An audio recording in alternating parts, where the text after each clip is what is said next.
It's time for Headline Nerds. Yeah! Get those nerds!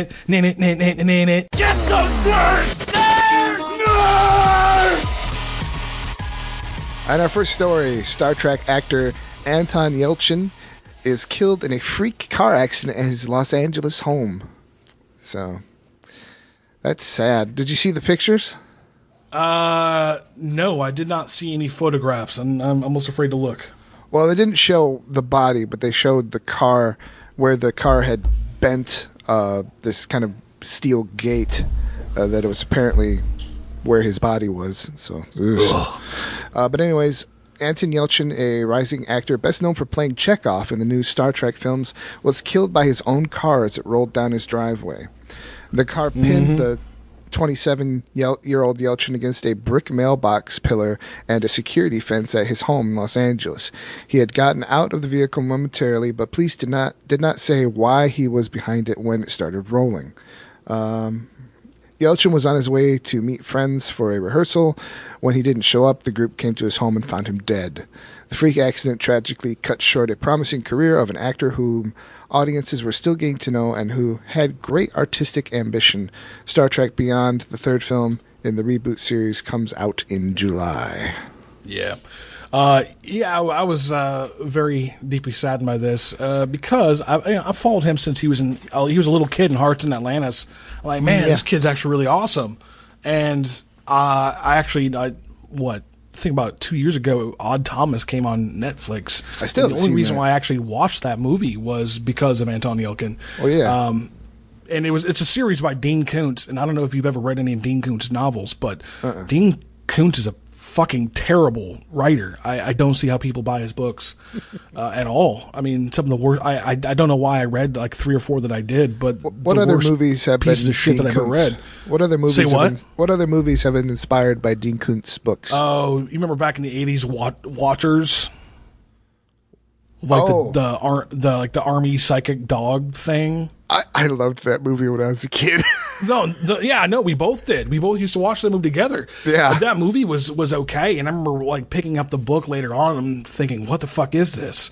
and I remember I think I watched this movie called Taken, or I didn't watch a movie. I read a book by his called Taken, and that was the last Dean Koontz book I read because it was just abominable. But the only reason why I watched it was because Anton Yelchin was in it, and it was really good. I really liked it, and I was hoping they would make more because apparently it's a series, and I hope that they would make more Anton Yelchin Odd Thomas movies. But no, that is not to be. And I liked him in Star Trek, the reboots. The reboot of Fright Night. He was pretty good in that too. Oh yeah, that's right. I love that one too. I mean, a lot of times when these remakes coming out, I prefer the originals. But no, when it comes to Fright Night, I actually much prefer the new one to the old one. Well, David Tennant was pretty awesome in his role too. David Tennant, right. Yeah. Of course, Roddy McDowall played the same version from the '80s, and I'll take David Tennant. Thanks. Well, they are, but I'll take David Tennant any day. I still like the originals though, I must admit. Oh, strangely, like I actually watched the original one probably about a month ago, and the kid who plays his friend who gets turned into a vampire. Yeah, he's a terrible actor. Yeah, he's a terrible actor. I looked him up. I'm like, man, he's so terrible. I wonder whatever happened to him after he made this movie. Apparently, he went and made gay porn movies. Really? Yep. Well, good. As long as he's gay, good for him. Well, apparently Heather Graham, before she was offered the part of Felicity Shagwell in Austin Powers, The Spy Who Shagged Me, apparently she was also considering getting into porn because she couldn't find any other jobs. Oh. Damn it. I know. You're just like, Austin Powers. What could have been? Oh.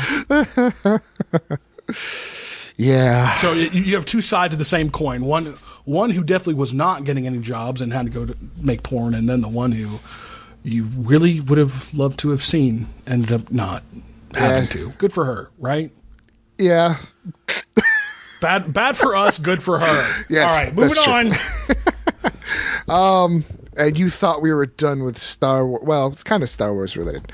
May the force of gigantic robots be with you.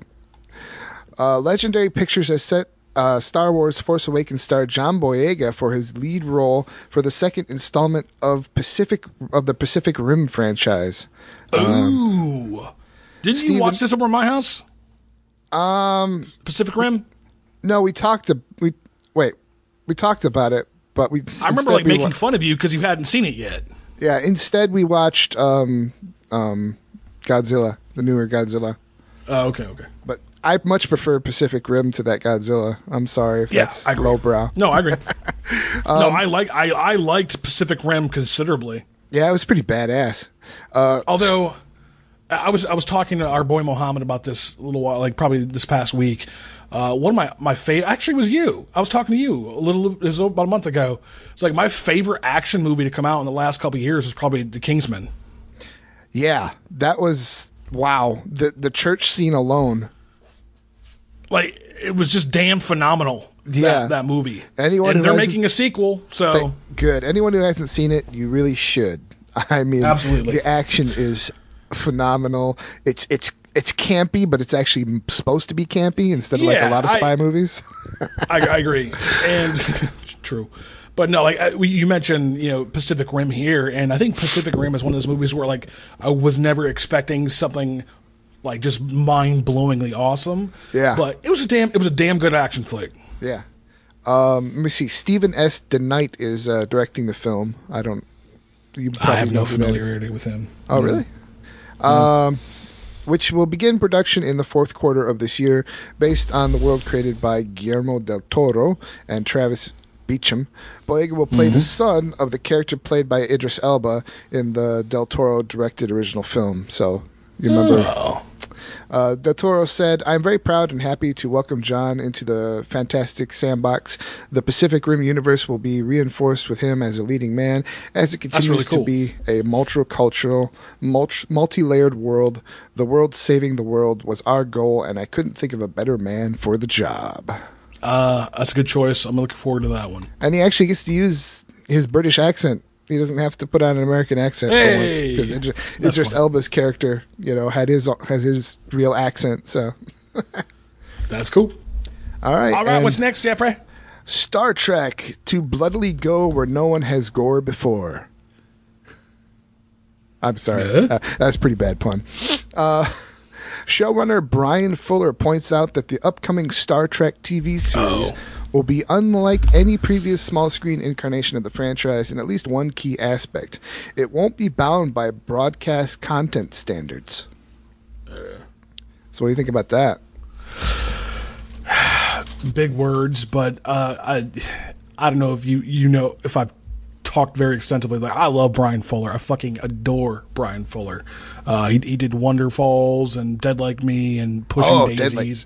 Dead Like Hannibal, the new incarnation of the show Hannibal. In my mind, Brian Fuller can do no wrong. So whatever the fuck he says, I'm going to listen. Hopefully he continues to do no wrong. So you think we're going to finally see some green boobies or blue boobies? No, I don't, because Fuller he actually got his start in Hollywood working. He started writing for Star Trek Voyager.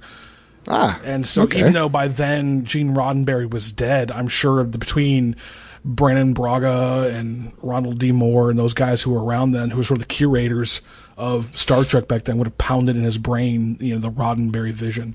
Even though, like, thankfully, in a lot of regards, Star Trek Next Generation got away from Roddenberry's very limited vision. Yeah, we were talking there are about some that. things that are just, there's some things that are sacrosanct, and I think like over-sexualizing Star Trek would just be anathema to Star Trek. We were talking about that the other day, about getting away from always running into God. Remember? We were talking about that. Roddenberry was often accused of inserting God as a character in his stories. I mean, and really, what does God need with a starship? Ooh, Star Trek 5. Well, anyways, Fuller said that the eagerly awaited new show, which will debut on CBS in January, but then switch to streaming service CBS All Access, will have a rather different prime directive than the previous 762 hours of TV-sized Trek, which either ran entirely on broadcast network or in syndication. Because we're CBS All Access, we're not subject to network broadcast standards and practices. It will likely affect us more in terms of what we can do graphically. Star Trek's not necessarily a universe where I want to hear a lot of profanity. Apparently, Fuller said. Graphically, does that mean violence? No, I don't think it does. I don't think it does mean violence. I think it means he's got a budget and he doesn't have the same constraints in terms of effects. I think it probably refers more to effects than anything. All right. I wouldn't mind some violence, though. I like violence. As long as it's not real violence. That's why Q, in the Q continuum, we're going to condemn the human race, though, and encounter a far point. I like fake violence or sport violence, but not real violence. All right, carry on, sir. Hodor, hold the door, please. Oh, too soon. Being a Game of Thrones fan means you always have to be prepared to say goodbye to one of your beloved characters. Unless we're talking about Jon Snow, lucky guy, getting resurrected and everything. With that being said, most characters, when they're gone, they're really gone. While Hodor might not be gone, he just might have blue eyes now. While Hodor lovers might still be recovering from the loyal servant's demise, there will always be memes to memorialize his impact. And it looks like people are remembering him in quite a clever fashion. People have been putting up little pictures of Hodor next to the hold the door buttons on elevators, prompting people to be as nice as the gallant giant Hodor and hold the door for your fellow human beings. Apparently there was a Kickstarter that was begun to make real door stops featuring Hodor holding the door as well. My wife actually sent me the picture, and they actually look really good. I don't know if I'm going to spend $100 on a doorstop, but damn it, it made me consider it. Did you see the pictures along with the article? Yeah. So if you're listening to this on SoundCloud or on iTunes, I will include some pictures in the YouTube version, so go search for that. Absolutely. Anyway. And our final story, going to the Pokemon. Get it? Pokemon. Oh, my God. Pokey, jail. Yeah, I got you. Buchaca loves puns. Just loves them.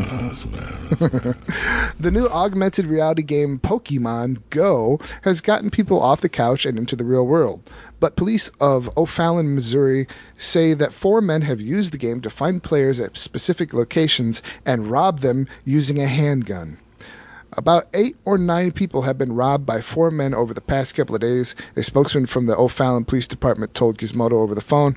The latest robbery occurred Sunday morning at around 2 a.m. by the man in a black BMW before they were finally apprehended by police. So, BMW, they must be pretty good thieves. The suspect used the Pokemon Go game to find their victims by anticipating where people might go through popular Poke Stops, virtual sites in the game that can be designated at any real-world location, from business parking lots to churches. And I heard these Poke Stops are places where you can pick up supplies. Pokestops. Yeah. For the game. Oh, Pokestops. Sorry, not Poke Stops.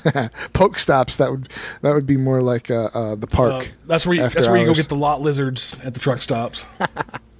The 4 men who were apprehended all ranged in age from 16 to 18. Their names and what they've stolen from the victims have not yet been released. But what do you think of this augmented reality video gaming stuff? Okay, you had mentioned to me this idea yesterday, and all I've seen besides Black Lives Matter, All Lives Matter, Blue Lives Matter, whatever matters, we've been inundated on social media, Twitter, Instagram, and Facebook with these Pokemon Go. Everybody's posting about it, memes about it, everything. It's definitely blown up over the past 4 or 5 days since it dropped. And man, it's it's insane, and I've never been a big Pokemon guy. It's just not my thing. Me neither. But I adore and love many of the people who are into it. So I'm giving them a pass for now. But I also had one of my friends say something about how, I mean, he drives a Hummer, and he was talking about almost running somebody over because they weren't paying attention where they were walking. And it's like, you versus Hummer, you ain't going to win. I heard about somebody who they had to make sure to turn the app off when they drove because they were getting so distracted they almost got in accidents. It's like, there's a Pokemon nearby. I have to, look at my phone real quick while driving. I also saw somebody posting on Craigslist that they would drive you around on a Poke Safari, so you could just pay attention to your game and go catch Pokemon or some shit. So Uber's probably going to do some brisk sales because of Pokemon. Probably. But we were talking about, how this type of game, what would be a better, probably a more fun version for people like us. And it would, what I say? I was thinking more of like augmented reality, like David Fincher's The Game. But then you threw out like, well, just what about Skyrim or Final Fantasy? Actually, you threw out Final Fantasy, and I'm like, yes. Yeah, I said Skyrim and World of Warcraft. I've never played. I've never played WoW. Sorry. Have you? I played what? Played World of Warcraft. No. I played a Warcraft, one of the old ones, but never World of Warcraft. Interesting. But it would be interesting. Remember the Spiderwick Chronicles? Yeah. How they'd hold that crystal up to their eye and they could see the real, the world underneath the world. It would be pretty neat. Say you're just out walking in the park and you could have a game where you interact with things. Where you could also just have a kind of hidden world type thing where you could see what's going on in this other world, like watching a dragon, take out a hippogriff or something. I mean, how much longer until we're saying that we're supposed to be going transhuman in the next 50 years, where you probably have like implanted VR and stuff like that, virtual reality shit. You imagine just like playing Final Fantasy out like at a park one day and like not even have to hold up your phone, but just like see it in your eyes or whatever. Or just watch the fairies collecting nectar. Anyway, I don't know if that bodes well for the human race, though. Watch the unicorn make ice cream.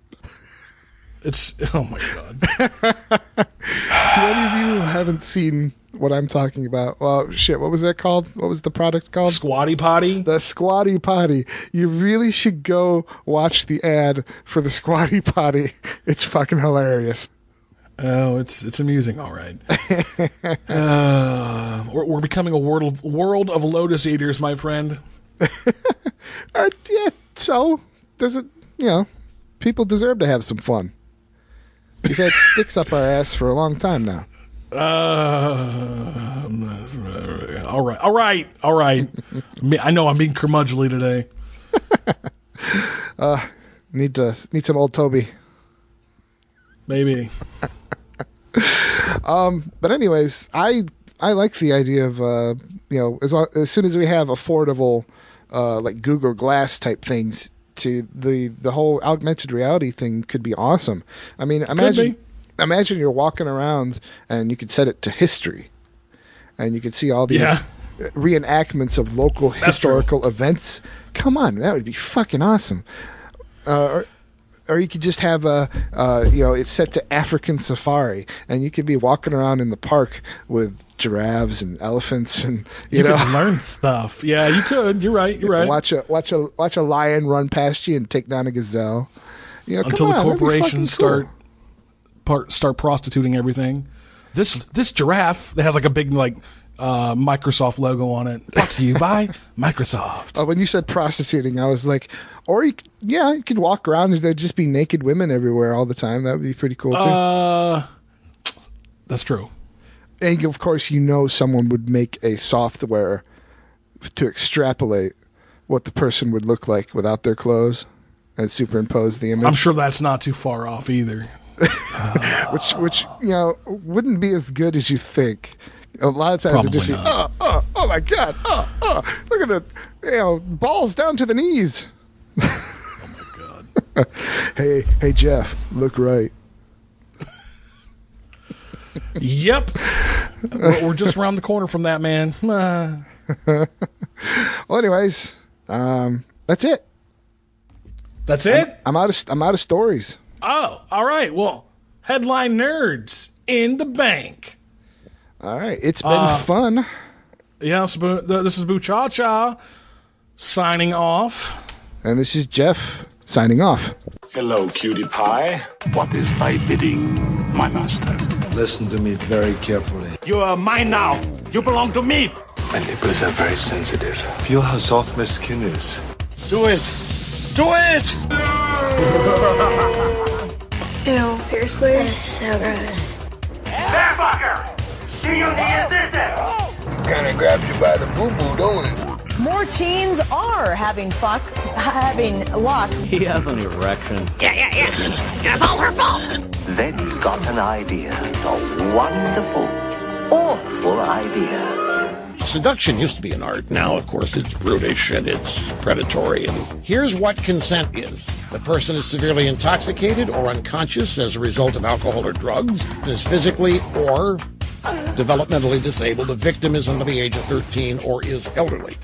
So as long as the girl's 13, she can give consent for sex, provided it's creative and enthusiastic. You keep using the word. I don't think it means what you think it means. No means yes if you know how to spot it. Fat, drunk, and stupid is no way to go through life. I am not gay. I never have been gay. He says he's not gay, but let's see what a few drinks and a back massage will do to him, huh? What do you think? Me? You, the old lady, a little sandwich action? Okay. But I get to be on top. Ow! Let me guess, you dropped the soap. Please take that out of my ass. You're in more dire need of a blowjob than any white man in history. Gross, right in the fucking eyeball. Because it really does make you feel like you're inside this 11-year-old girl. In a profoundly wholesome way. What you just said is one of the most insanely idiotic things I have ever heard. Everyone in this room is now dumber for having listened to it. May God have mercy on your soul. I think you are filth. I think you are scum. You are a degenerate. I'm not a pervert. You still here? It's over.